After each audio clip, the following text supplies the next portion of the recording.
दोस्तों, क्या आपको ऐसा लगता है कि आप ये पहले देख चुके हैं? ऐसा आपके साथ कई बार हुआ होगा जब किसी नई जगह पर पहुंचते ही लगता है कि आप यहाँ तो पहले भी आ चुके हैं। ऐसा ही कई बार दोस्तों के बीच बैठे हुए या किसी मुद्दे पर बात करते हुए लगता है कि बिल्कुल यही बातें पहले भी हो चुकी हैं। कब, कहाँ, बस ये समझ नहीं आता। आप कुछ सेकंड के लिए इस फीलिंग के बारे में सोचने की कोशिश भी करते हैं, लेकिन जब कोई पुराना तजुर्बा याद नहीं आता तो आप आगे बढ़ जाते हैं। क्या है ये फीलिंग? क्या इसका लिंक पुनर्जन्म से भी हो सकता है, या ये बस एक नॉर्मल सी फीलिंग है जिसे हम महसूस करते हैं? यही सब जानेंगे आज की इस वीडियो में, तो वीडियो के अंत तक बने रहिएगा। नमस्कार दोस्तों, मैं हूं आपका दोस्त राज और स्वागत करता हूं मेरे इस यूट्यूब चैनल में।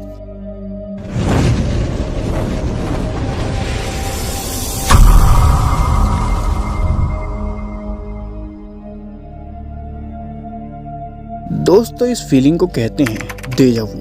ये एक फ्रेंच शब्द है जिसका मतलब होता है पहले भी महसूस किया हुआ। डेजा वू के भीतर ही दो तरह की फीलिंग्स होती हैं। डेजा विजेत यानी पहले भी देखी गई जगह, या डेजा वेकू यानी पहले भी जिया हुआ। इन दोनों भावनाओं से ही बनती है डेजा वू की फीलिंग। लेकिन जब आप पहले कभी उस जगह गए ही नहीं और ना ही कभी वह घटना पहले हुई, तो ये डेजा वू की फीलिंग आती कहाँ से है? क्या इसका पुनर्जन्म से कुछ लेना देना है? चलिए जानते हैं। पहले ऐसा माना जाता था कि पहले भी हो चुकी घटनाओं की ये भावना कहीं न कहीं पुनर्जन्म से जुड़ी हुई है। कई भारतीय फिल्मों में इसका प्रयोग बखूबी किया गया है, जब हीरो को एक जगह पर पहुंचकर बार बार कुछ याद आता है। लेकिन वैज्ञानिकों ने लगातार ये सिद्ध किया है ये झूठ है। इस पूरे घटनाक्रम का वास्ता हमारे दिमाग के सोचने और यादें संजोकर रखने वाले हिस्से से है। 2016 में वैज्ञानिक ओ'कॉनोर और उनकी टीम ने कुछ लोगों के साथ एक प्रयोग किया।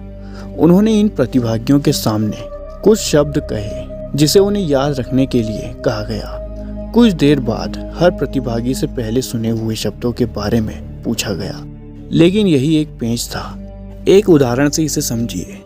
ओ'कॉनोर की टीम ने किसी प्रतिभागी के सामने बिस्तर, कंबल, तकिया, सपने जैसे शब्दों का जिक्र किया। ये सभी शब्द आपस में जुड़े हुए हैं, लेकिन इस टीम ने कहीं भी वो शब्द नहीं बोला जो इन शब्दों को जोड़ता है, नींद। कुछ देर बाद जब इस प्रतिभागी से पूछा गया कि न से शुरू होने वाले किसी शब्द का जिक्र किया गया था, तो उसने मना कर दिया।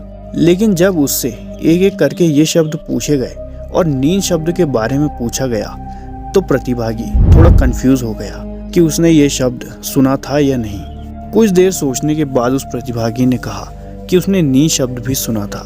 इसके पीछे का कारण ये था कि जब बिस्तर, कंबल, तकिया, सपने जैसे शब्द उस प्रतिभागी के सामने बोले गए थे, तो उसके मन में नींद की भावना पैदा हुई थी।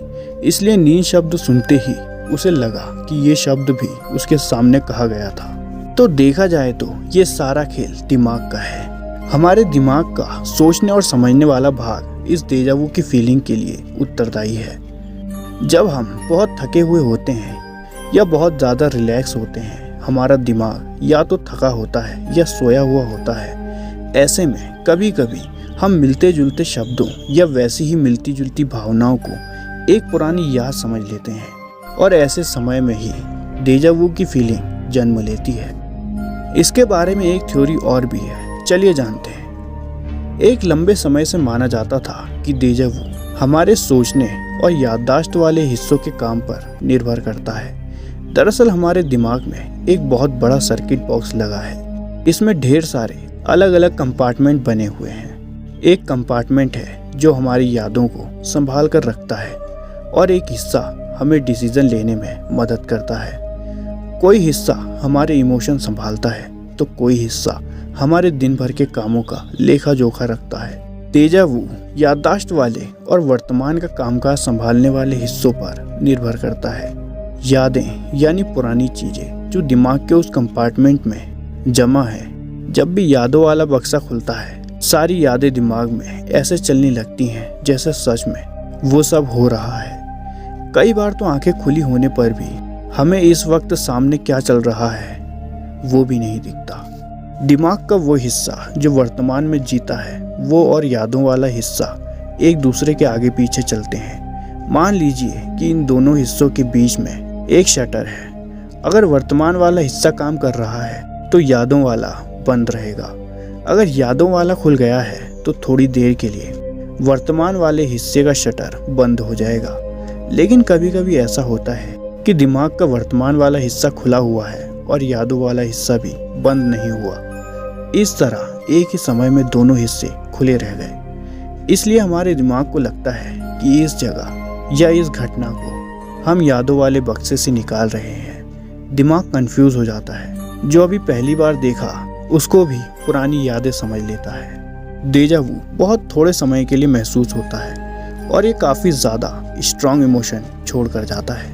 जैसे आप ये वीडियो देख रहे हैं और देखते देखते आपको महसूस हो कि ऐसा पहले भी हो चुका है, आप ये पहले देख चुके हैं। हालांकि असल में आपके साथ ऐसा नहीं हुआ है, ना ही असल में इसकी कोई याद है। ये केवल फीलिंग के लेवल पर महसूस होता है। लगभग 30 से 80% लोगों को डेजा वू महसूस होता है, तो ये एक आम बात है। पहली बार ये 8 से 10 साल की उम्र में महसूस होता है। 20 से 25 साल की उम्र में ये अपनी पीक पर होता है। उसके बाद ये बहुत कम महसूस होने लगता है। तो अगली बार जब भी आपको डेजा वू हो, सांस लेना और कुछ सेकंड रुककर बिना ज़्यादा एनालिसिस किए अपने काम में जुट जाना, क्योंकि ये बहुत ही आम बात है। और आपको सबसे पहले डेजा वू वाली फीलिंग कब और कहाँ हुई थी, हमें कमेंट करके ज़रूर बताइएगा। वीडियो पसंद आई हो तो लाइक करके ज़रूर जाइएगा और ऐसी इंटरेस्टिंग और इन्फॉर्मेटिव वीडियोस के लिए हमारे चैनल को शेयर और सब्सक्राइब करना ना भूलें। धन्यवाद।